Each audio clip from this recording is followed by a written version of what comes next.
All right, let's get right into it. Today, we're diving into a critical, myth-busting survival guide on fire safety. You're tuning into an explainer that goes way past just basic theory. I mean, this is practical, literal, life-saving knowledge that absolutely everyone needs in their back pocket. Okay, let's dive into this first massive question. Can choosing the wrong fire extinguisher actually make a fire worse? I think a lot of us just assume any red cylinder hanging on the wall is basically a magic wand, right? You point it, it puts out the fire, end of story. But man, the high-stakes reality is a whole lot more complex than that. So the answer? A resounding yes. Choosing the wrong one isn't just a mistake, it is downright dangerous. Ignoring these basic safety facts can literally turn a small, totally manageable accident into an absolute disaster in a matter of seconds. We're talking about the very real difference between walking away unharmed and dealing with an uncontrollable inferno. No joke. Section 1. Know your enemy.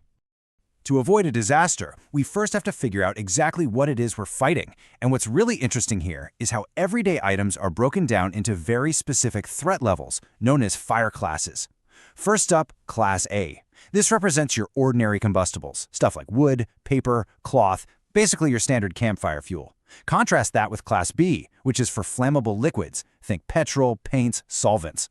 Moving down, Class C represents flammable gases like propane or LPG.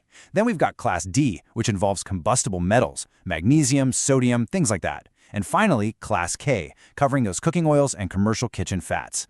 But wait, actually, we can't forget energized electrical equipment. Dealing with electrical hazards comes with its own set of special rules. You absolutely must use an extinguisher that is specifically rated for these hazards, like CO2 or the appropriate dry chemicals. Section 2. Choose your weapon. So the crucial point here is that different fires demand entirely different extinguishing agents. It's kind of like a giant puzzle.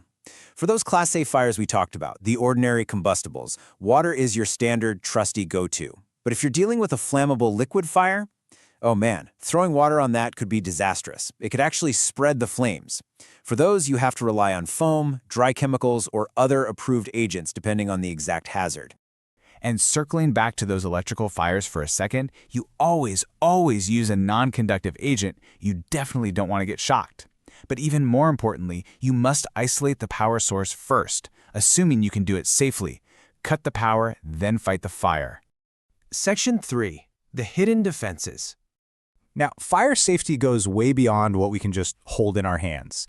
There's this massive invisible infrastructure keeping us safe, guided by the National Fire Protection Association, or NFPA. Just look at the breadth of this. We've got NFPA 10 for portable extinguishers, NFPA 13 and 20 ensure your sprinkler systems and stationary fire pumps are ready to go. To keep it all running, NFPA 25 dictates the strict maintenance of these systems. And then NFPA 72, that acts as the brain, the alarm and signaling code. Of course, a facility doesn't just pull these out of a hat. Defenses vary strictly based on the actual risk present. A building is going to mix and match its physical systems, maybe combining portable extinguishers, fire hydrants, hose reels, automatic sprinklers, or foam systems, all meticulously tailored to the specific hazards of that exact environment. And this brilliantly illustrates a major misconception we need to bust right now. We all know that classic Hollywood movie trope, right? Someone pulls the fire alarm and suddenly every single sprinkler in the entire building magically goes off at once, soaking everybody. Well, the reality is completely different. Automatic sprinklers operate independently and only when heat reaches the activation temperature of that specific sprinkler head. They do not all discharge at once. Hollywood lied to us. Section 4. The battleground. Let's talk about the environment itself. There's this critical concept safety pros use called fire load. Simply put, fire load represents the potential heat energy from all the combustible materials within a given area. It's basically a true, raw measure of a fire's potential. To put that into perspective, let's map it out visually. Imagine a highly dangerous, high fire load area. Think of a massive warehouse packed to the ceiling with paper, plastic, and cardboard packaging. That carries an enormous combustible load.